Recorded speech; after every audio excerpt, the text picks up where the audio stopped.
Welcome sa ating channel, ang channel na para sa inyo, ang channel na makapag-share tayo ng ating kaalaman base na rin sa naging karanasan natin sa pagre-repair at pagdi-DIY. Share ko lang sa inyo kung paano gumawa ng 12-volt DC supply gamit ang 18650 na battery. Hindi pa siya totally na tapos na kasi nga maglalagay pa tayo ng BMS. Kailangan talaga maglagay tayo ng BMS sa kahit anong lithium battery na i-build natin. Ang BMS kasi ang magbibigay ng protection sa ating lithium battery. Ang trabaho niya, ikakat niya yung charging kung sakali na madetect niya na puno na yung ating battery cell. At kung sakali naman na lubat na siya, ikakat niya yung discharge na hindi maubos yung laman ng lithium battery natin. Kasi pag halimbawa na naubusan ito, na drain natin yung voltahe niya, automatic masisira yung ating lithium. Ang advantage kasi pag halimbawa na may BMS tayo, kung ano man ang cycle ng battery natin o yung kanyang pinaka-lifespan, maaabot niya yon sa tulong ng BMS na to. Bukod sa paglalagay ng BMS, maglalagay din tayo ng balancer. Bali ang trabaho niya naman, ibabalance niya yung reading ng bawat isang cell. Halimbawa kung ano ang reading ng isa, magiging parehas lahat dahil sa kanya. Mahalaga kasi ang trabaho ng balancer na to para gumanda yung performance ng ating battery na ginawa. Kasi pag halimbawa na yung battery natin hindi magkaparehas yung kanilang voltahe, pag nag-charge tayo, kung ano yung mas mataas na voltahe na cell, yun ang pagbabasihan ng BMS na ikakat niya yung charging. Kahit na yung iba na battery hindi pa naman napuno, ganon din naman sa discharging. Kung ano yung pinakamababa na reading ng cell, yun yung pagbabasihan niya para ikat niya yung supply o yung discharge supply natin o yung supply natin papunta sa load. Maski yung ibang cell natin mataas pang reading, ikakat niya yon dahil sa may na-detect siya na mababang reading ng battery cell. Ang kagandahan pa ng ganitong klaseng balancer, mayroon siyang read indicator na dalawa. Yan, for monitoring purposes. Ang ibig sabihin, pag halimbawa na nagkaroon siya ng read indicator, working yung kanyang balance. Pag halimbawa naman na nag-flashing yung read indicator niya, ang ibig sabihin naman noon, may problema tayo sa ating belt o sa ating circuit. May na-detect siya na battery cell na ayaw mag-balance. Pagka ganon kasi na nag-flashing siya, ang gawin natin, i-check natin ulit yung ating battery belt. I-check natin kung bakit nag-flashing yung ating balancer. Kasi pag halimbawa na hinayaan natin, ang mangyari, iinit yung battery cell na yun na ayaw mag-balance. Isiksik kasi ng BMS natin yung charging doon sa battery cell na ayaw tumanggap ng charge o yung cell na ayaw mag-balance. Kaya yun ang dahilan na iinit yung battery cell na yun. Mataas na ang isang linggo, malamang masusunog yung battery belt natin. Kaya pag nag-flashing yung kanyang read indicator, kapain lang natin kung nilalagnat na. Pag halimbawa na may lagnat na siya, yun na yun. Hanggang sa hindi mawala yung kanyang flashing, iinit siya ng iinit, hinayaan pa rin natin. Yun nga, ang sabi ko sa inyo, isang linggo lang, aapoy na yan siya. Okay lang kung mapansin agad, kung hindi, pati bahay, aapoy din. Kaya pagka ganun ang mangyari, huwag talaga baliwalain pagka nag-flashing siya. Tanggalin na natin para ma-check natin yung ating belt. Ganon talaga, basta mga gamit, wala namang kasing gamit na hindi masisira. Kaya kailangan talaga natin na may maintenance tayo, may monitoring para sa safety na rin. Safety ng ating property, safety rin ng ating mga buhay. 18650 na battery yung gagamitin natin sa paggawa ng 12 volts DC supply. Baka magtanong kayo kung bakit ito yung napili ko. Dahil sa presyo niya, mas mura kasi yung ganito na battery cell. At saka madali natin siyang i-market sa mga customer. Marami namang klase na lithium battery. Yung mga LiPo4, mas maganda yon, yung mga malaki na. Mayroon tayong mabili dyan na 32700, 32650. Mayroon namang mga Sinopoly type na battery, prismatic, at saka yung mga cylindrical type. At mayroon pa yung mga bagong labas ngayon. Okay naman sana yon, kaya lang mabigat talaga yon sa bulsa. Okay lang yun kung halimbawa na ayaw mo naman bilhin. May ginawa kasi ako dati na LiPo4 yung ginamit ko na battery, yung 32700. Sa halaga na 10,000, yung nabuo ko na capacity niya nasa 74 Ah lang. Sa ganito kasi na battery na 18650, yung halagang 10,000 mo dito, aabot na siya ng 240 Ah. Kaya mas malaki yung capacity ma-build mo kung ito yung battery na gagamitin. Sa parehas na 12 volt belt, 18650 versus 32700 LiPo4. Ganon kalayo yung diferensya nila sa capacity na same amount lang, parehas 10K. Ang specs ng ating battery na 18650, mayroon siyang nominal voltage na 3.7 volt. Ang fully charge niya naman nasa 4.2 volt. Ang discharge cut-off niya between 2 to 3 volt.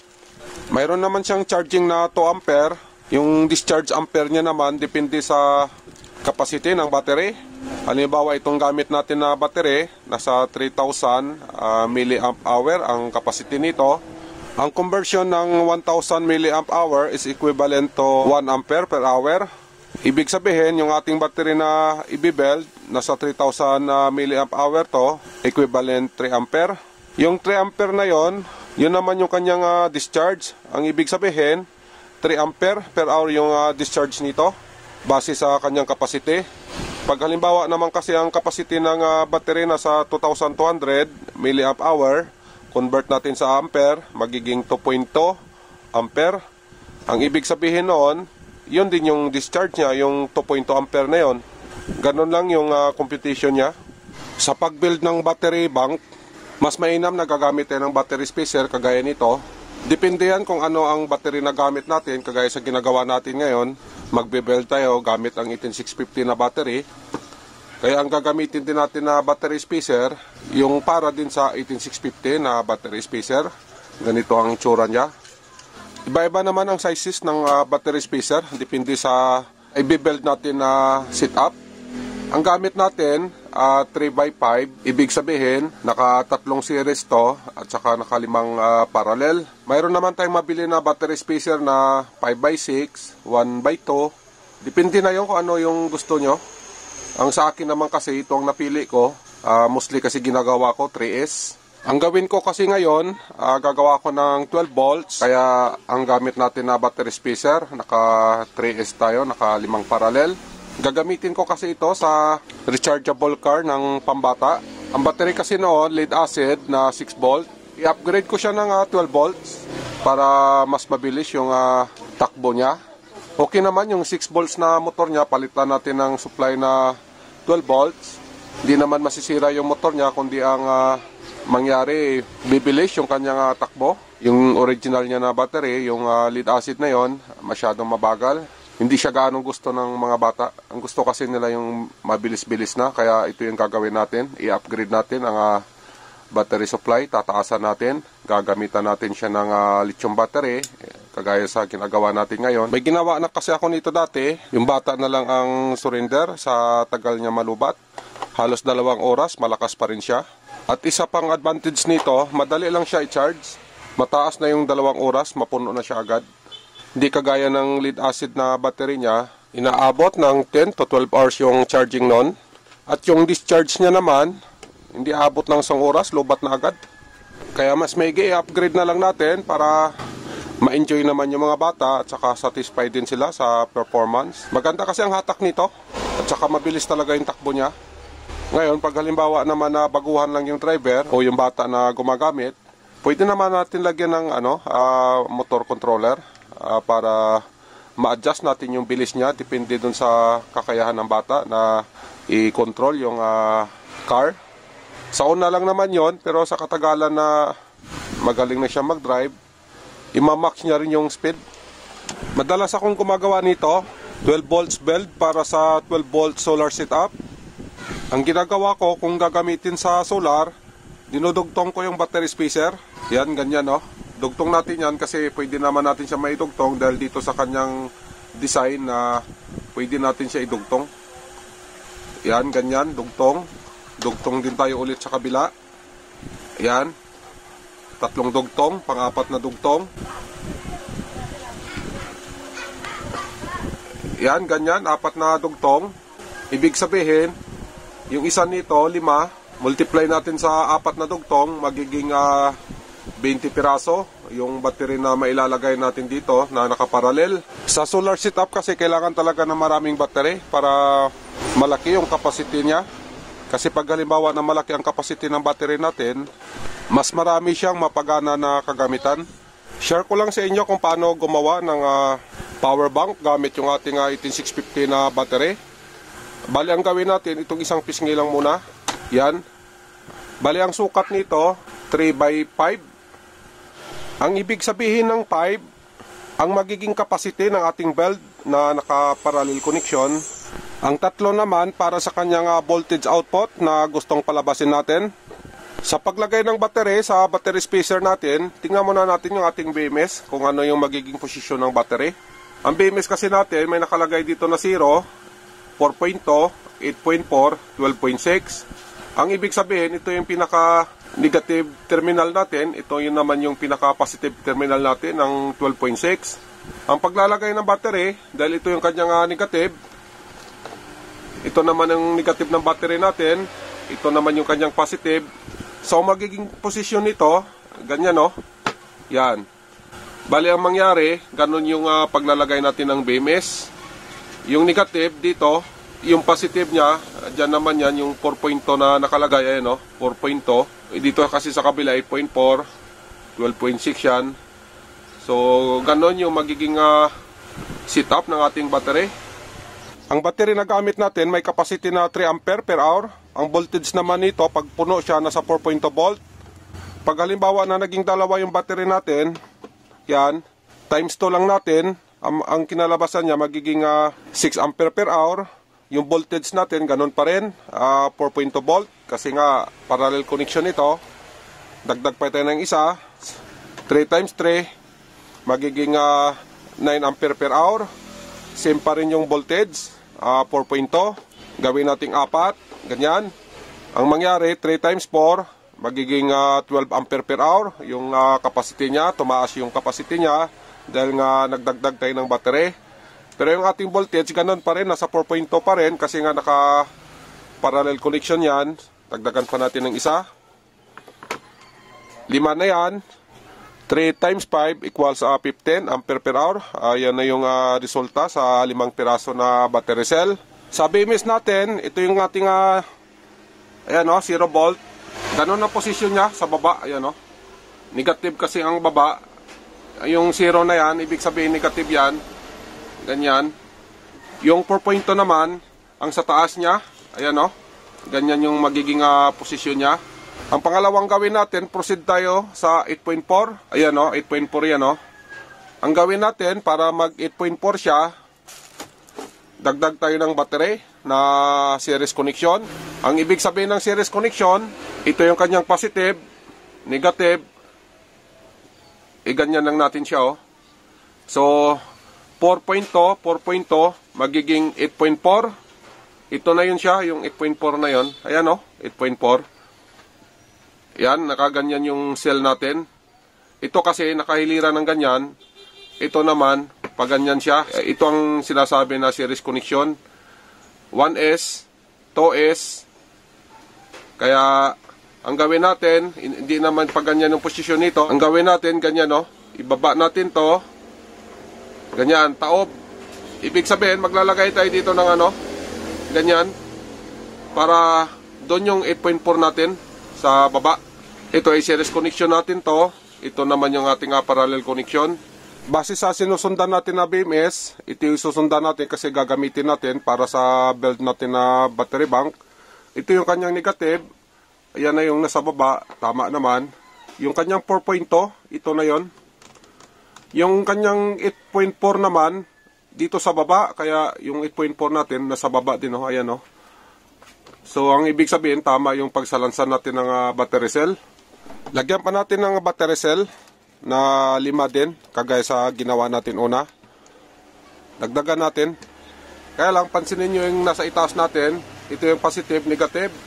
Ang gagawin kasi natin dyan, i-series connection natin, papunta dun sa kabila para maging 8.4. Lagyan ko lang muna. Ayan.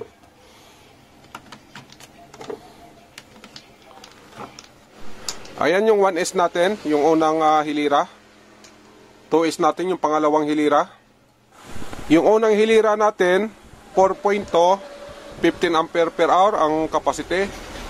Yung pangalawang hilira naman natin, 8.4, 15 ampere per hour pa rin ang capacity niya. Ang ibig sabihin, ang nagbago sa dalawa, yung voltage lang, pero yung amperahe nila, same lang din. Proceed tayo sa pangatlong slot. Ayan o, may bakante pa dito na 5. Bago natin lagyan yan, tingnan natin yung ating BMS para sigurado yung paggawa natin. Yung 0 natin, ayan o, 0. Yan, 4.0. Ayan yung 4.0 natin. Yung 8.4 natin sa baba, dito sa baba, 8.4. Yung 12.6 natin sa taas. So ang magiging posisyon ng battery natin sa sunod na slot, positive side yung nasa itaas. Kaya ang gawin natin, ito yung positive, ito yung magiging 12.6 volt nya. Ayan o, 12.6. Kaya ang posisyon nito, pag ganyan, ayan o, ganun ang posisyon nya. Lagyan ko lang ng battery na 5 piraso din, na yung itaas nya naka positive.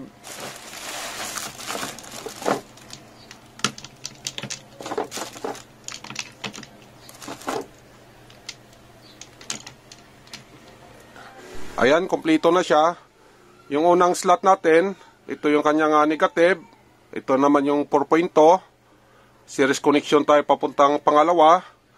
4.0 plus 4.0, maging 8.4 kasi nagdalawang battery cell na siya. Dito na yung magiging 8.4 natin. Yung 8.4 naman, dagdag tayo ng another 4.0. Series connection tayo ulit. Pag ganyan, ang kinalabasan niya, 12.6.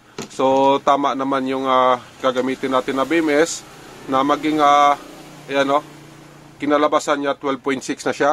Yung unang slot natin magiging 1S 4.2 volt. Yung capacity niya naman nasa 15 ampere per hour. Yung pangalawang slot natin yung magiging 2S, yung volts naman nito magiging 8.4 volt, 15 ampere per hour pa rin yung capacity niya. Yung pangatlong slot natin, yung tinatawag na 3S na, magiging 12.6 volt, 15 ampere per hour pa rin. So ang ibig sabihin, ang nagbago lang yung voltage output nila. Pero yung capacity nila, ganun pa rin, same pa rin siya. Nasa 15 ampere per hour. Ganyan na ang magiging posisyon ng battery natin bago natin takpan yan. Yan, ganyan. Tatakpan natin pagkatapos. Pero bago ito, i-check muna natin yung voltage ng bawat cell. Ang nominal voltage kasi nito nasa 3.7 volt.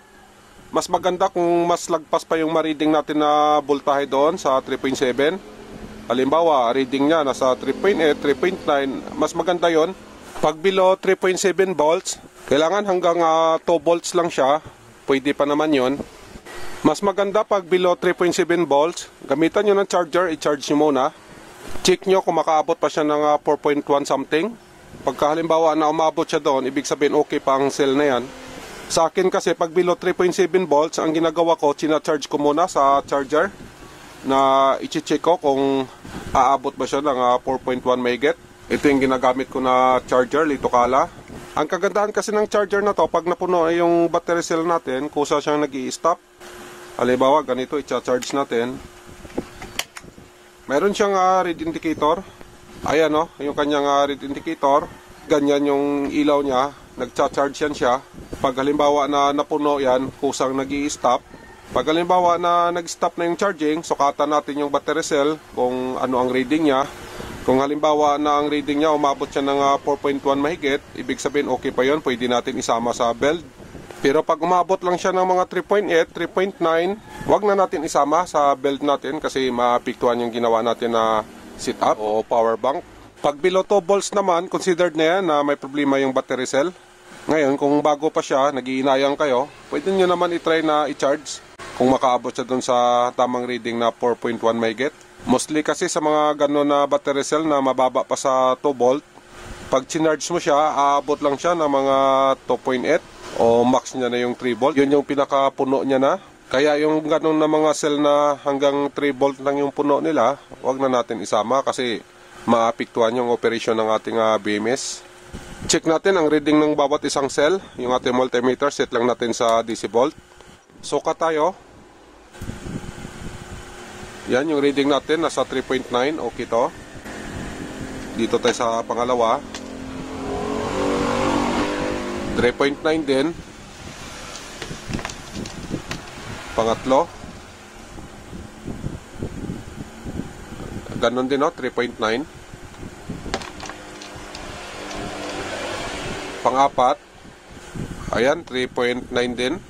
Ayan, tumatakbo ng 4. Panlima tayo.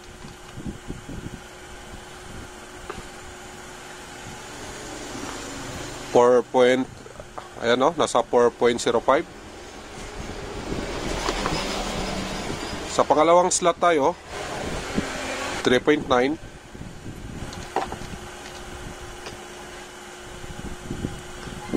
3.9 din. 3.9.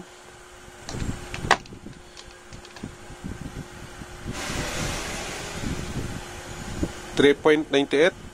Halos magkaparehas yung reading niya. 3.98.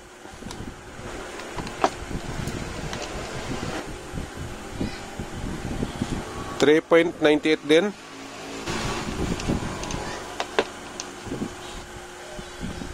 3.99. 3.98.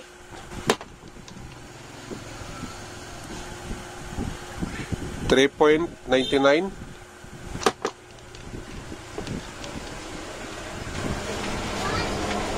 3.98.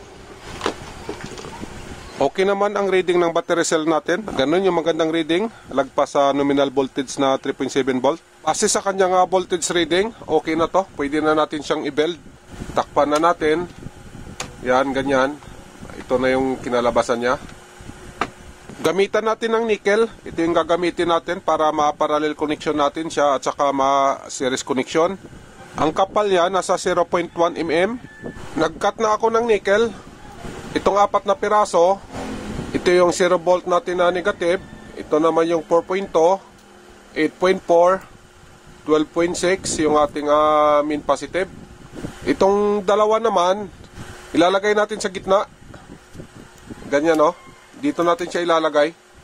Gagamit tayo ng spot welding. Ang welding output nito nasa 4.2 volt. Yung kanyang amperahe naman nasa 650. Kaya malaki-laki yung wire na nilagay dito kasi mataas yung amperahe nito sa pag-weld. Marami namang klase ang spot welding. Mayroong 12 volts output yung kanyang welding. Pero itong sa akin na gamit ko, 4.2 ang welding output nito. Ang kagandahan lang kasi dahil ginagamit natin sa battery na 4.2, kaya ang mas maganda na gamitin, ganun din yung 4.2 na welding output. Kasi pag halimbawa yung gagamitin natin, yung 12 volts welding output, baka makaapekto sa ginagawa natin na battery kagaya nito na 4.2 volt lang. Kung wala naman kayong spot welding, pwede naman yung soldering iron.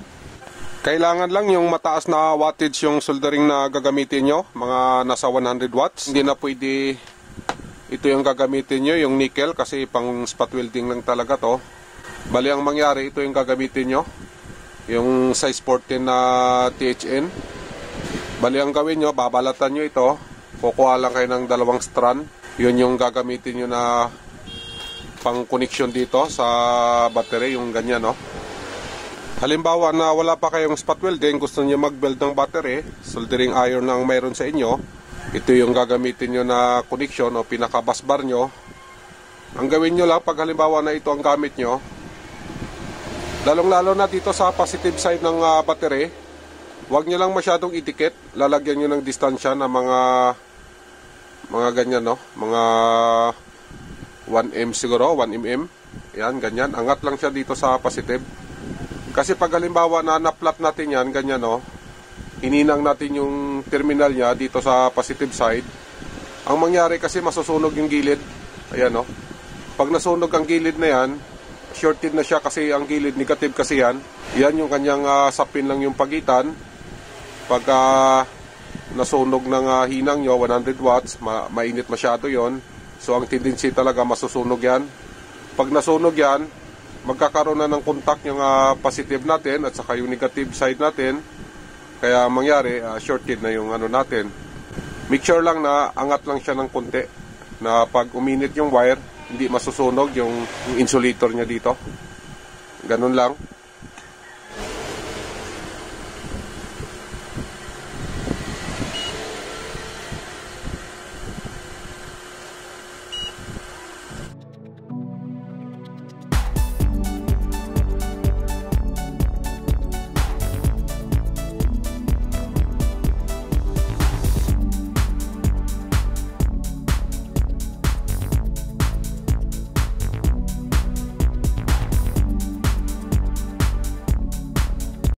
Yan ang resulta sa spot welding natin. Ang ginawa natin, tiga-apat na spot para matibay.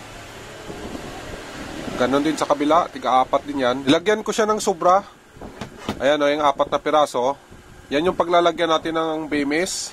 Ito yung ating maging 0 volt o negative line. Dito kasi sa BMS ang nakalagay dito. Ayan o, 0 siya. Ibig sabihin, dyan natin i-connect yung 0 natin. Yung ating 4.2 naman, dito sa kabila. Yung ating 8.4, i-connect din natin dito sa butas. At ganon din yung 12.6, yung ating pinaka positive side. Pero bago natin siya lagyan ng BMS, i-balance muna natin. Kagaya sa ginawa natin dito sa kabila, ayan o. Bali, ang ibig sabihin ng balance, kung ano yung mataas na cell, papantay siya doon sa mababa na reading. Hanggang sa mag-equal silang lahat. Equal yung reading ng bawat isang cell. Sa pag-balance naman, pagsasamahin lang natin lahat ng positive. Kagaya nito, itong red na ito, positive siya. Positive din to dito. Ganon din dito sa kabila, positive din to. At saka itong portion, positive din. At itong black naman, lahat ng negative, pagsasamahin din natin. Ayan o, ayan yung kanyang negative side. At ganon din dito sa kabila, negative side din. Ayan o. At ganon din dito, negative side niya rin. I-balance lang natin siya hanggang 2 oras. Pero kung hindi naman nagmamadali, mas maganda isang araw na para talagang balance na balance talaga yung reading ng bawat isang cell. Ang gawin ko dito, tatanggalin ko na itong ginamit natin na pang balance. Ililipat natin dito sa kabila para malagyan na natin siya ng BMS. Ganyan na yung kinalabasan. Yung wire dito kanina, nilipat natin sa kabila. Ito naman yung bagong gawa natin. Hindi muna natin siya lagyan ng BMS, ibabalance muna natin. Kaya nilipat natin yung 2 wire dito. Bago natin siya ilagay sa battery, lagyan muna natin una ng wire, itong kanyang discharge. At ganoon din yung kanyang charge. Kagaya nito sa ginawa ko. Nilagyan ko na rin siya ng DC connector. Yan yung DC connector na ginamit natin, XT60, na ang capacity nito nasa 60 ampere. Ang ginamit natin sa kanyang discharge, itong kanyang male connector. Yung ating female connector naman, dito natin nilagay sa kanyang charging. Ayan o. Pagkatapos natin lagyan ng wire yung kanyang discharge at ganun din yung charge, tsaka natin ilalagay yung ating BMS sa battery. Sa paglagay naman ng BMS, make sure lang na yung 0 volt natin nakatama dito sa ating negative line. Ito yung pinaka-0 natin. At saka yung ating 4.2 dito din sa 4.2 na portion. Yung ating 8.4 dito naman sa kabila yon. Hindi pa tayo nakapag-jumper dito. I-sit up lang muna natin. At saka ito naman yung ating magiging 12.6, yung pinaka main positive natin. Ang ginawa ko sa paghinang, bali yung pinaka nickel natin, ayan o, nasa baba siya. Ganon din dito sa kabila. At ganon din dito. So, ang nangyari kasi niyan, halimbawa, ito yung hihinangin natin. Yung likuran kasi nito, ganyan o. Yan, naka-tube type siya. Ngayon, pag halimbawa na naghinang tayo, tatagos naman yung tingga. Bali, yung ating nickel, siya yung sumahod doon ng ating tingga dito sa itaas. Tatagos doon sa nickel natin. Yung balancer natin nakalagay na rin. Ready ko na yan para sa activation. Yung wire niya, wag muna natin ilagay dito sa kanyang balancer. Unahin muna natin i-activate yung kanyang 12 volts. Pag na-activate natin yung 12 volts, saka lang natin ito i-insert. So, ang mangyari, ganito lang muna na nakaganon lang. Ang wiring diagram naman nito, itong kanyang kulay black, ito yung kanyang 0 volt. Ang sumunod sa black, red, ito naman yung kanyang 4.2 volt. Ayan o, nakalagay sa 4.2. Yan, yung black natin nakalagay sa 0 volt. Ang pangatlong wiring niya naman, ayan, tumagos dito sa 8.4. Yung pang-apat na wire, yung huling wire, ilalagay natin dito sa sa 12.6 volt. Ganyan lang naman yung pagkabit ng balancer. Naka-ready na lahat. Ang unang gawin natin, i-activate natin yung ating 4.2 papuntang 8.4 volt. Bali, ang gawin natin, magja-jumper tayo. Magmula 4.2 papuntang 8.4 volt. Ganyan. Yung ating jumper, make sure lang na nakapatong dito sa gilid niya at saka ganun din dito sa kanto para hindi maapektuhan yung siding ng ating battery. Ayan o, ganyan dapat. Yan. Ilagay lang natin sa gitna. 5 yung battery natin, dito natin siya ilalagay sa gitna.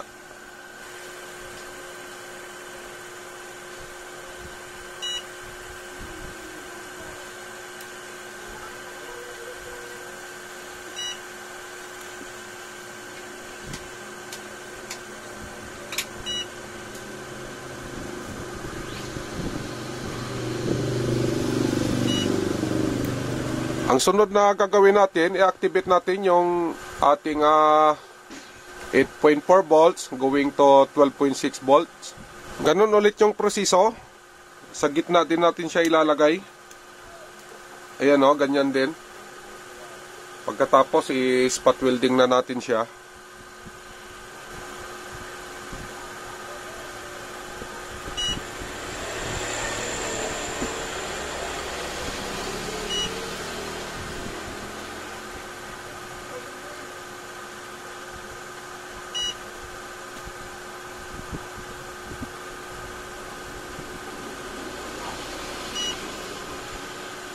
Yan, okay na. Make sure lang pag naglagay tayo ng jumper, huwag tayo maglalagay dito na portion. Pwede tayo maglagay dito, maski dito, kahit saan, basta huwag lang kayo maglagay dito sa area na ito, yung pagganyan na portion, no. Huwag nyo lalagyan yan. Ang jumper, dito lang natin ilalagay sa ganito. Yan, pwede rin naman dito, pwede rin dito, pero ang ginawa natin, dito tayo naglagay sa gitna. Pag dito kasi kayo maglagay ng jumper, ang mangyari masusunog yung plastic na nasa baba. Kasi yung spot welding natin masyadong mainit yan. Pagka dito tayo nag-spot, uusok yung plastic natin yung nasa baba na yan, yung ating battery spacer. Ang sunod na gagawin natin, kasi nga na-activate na rin natin, sukatan natin kung may lumalabas na 12 volts. Gamitan natin ng multimeter. Set lang natin sa DC volt. Ito yung sukatan natin, yung kanyang discharge papunta sa load. Sukatan natin yung voltage na lalabas dito. Yung ating positive side, ito na portion, positive side to. Negative side naman, may marker naman siya. Ayan o, yung kanyang sign, positive. Yung ganito naman na design niya, yan naman yung kanyang negative. Ayan o, yung negative sign na yan. Sukatan natin yung discharge output niya papuntang load. Yung ating multimeter, set lang natin sa DC volt. Ayan, naka-DC volt na yan. Yung ating negative side, yan. Positive side naman itong nasa kabila. Yung reading natin, nasa 11.97 volt. Ganon yung kanyang reading dahil nga yung ating battery cell nasa nominal voltage pa yan. Hindi pa natin siya na-charge. Ang sunod na gagawin natin, i-activate na natin yung ating balancer sa pag-insert ng wiring nya. Insert lang natin dito. Magkakaroon ng kislap yan. Pag nag-kislap, ibig sabihin, okay na, activated na yan. Ito, insert ko lang. Yan o. Nakita nyo, yung nag-grid siya. Ibig sabihin, activated na. Gumagana na yung ating balancer. Okay na yung ating power bank, activated na. Ang gawin ko na lang dito, lagyan ko siya ng pinakabahay niya. Pangit kasi pag naka-expose siya, baka maihian ng pusa o kung mabasa. At saka para ano na rin, dust proof na rin siya na hindi siya maalikabukan. Bali ang gamitin natin na bahay niya, ito na lang yung bote ng Coke na 1.5. Para tipid, walang gastos. Marami naman tayong makukuha nito. Sa tabi-tabi, tinatapon lang. Maganda kasi ito dahil nga transparent siya. In case na mag-read indicator yung kanyang balancer, makikita natin para sa monitoring purposes. Gawin ko lang to, ipasok ko lang yung battery natin dito sa loob. Ganyan na yung kinalabasan niya. Nasa loob na siya ng bote ng Coke na 1.5. Ang ginawa natin, pinaliit lang natin yung bote kasi nga maliit lang naman siya. Pinagkasya lang natin yung tamang sukat na para sa kanya. So ganyan na yung kinalabasan niya. At saka yung itaas niya naman, ayan o, nag-drill tayo. Itong gamit natin, yung ating pang-drill. Double purpose naman yan. Dinaanan ng ating wire at saka cooling system niya na rin para makasingaw naman yung init. at saka makapasok din yung hangin na malamigan naman yung battery na ginawa natin. Ito na yung kanyang magiging itsura. Ayan o, cute lang siya. Ayan, makikita natin yung loob niya. Ayan o. Ang importante yung ating read indicator, makikita natin kasi nga transparent yung ginamit natin na lagayan niya. For monitoring purposes na din. Final testing tayo, subukan nating i-charge. Ito yung gagamitin natin, yung ating back converter. I-on ko lang. Yung ating charger, iset lang natin sa 13.6 kasi yung charge natin na battery, 12.6. Additional lang kita ng 10 volts para sa charging. Naka-port din ito. I-set ko lang ng 13.6. Ayan, naka 13.6 na yan. I-charge natin yung ating battery. Ito naman yung kanyang charging. Ilagay natin yan, ganyan. I-on ko lang yung charger. Yung 13.6 natin, nag-down siya ng 12.3.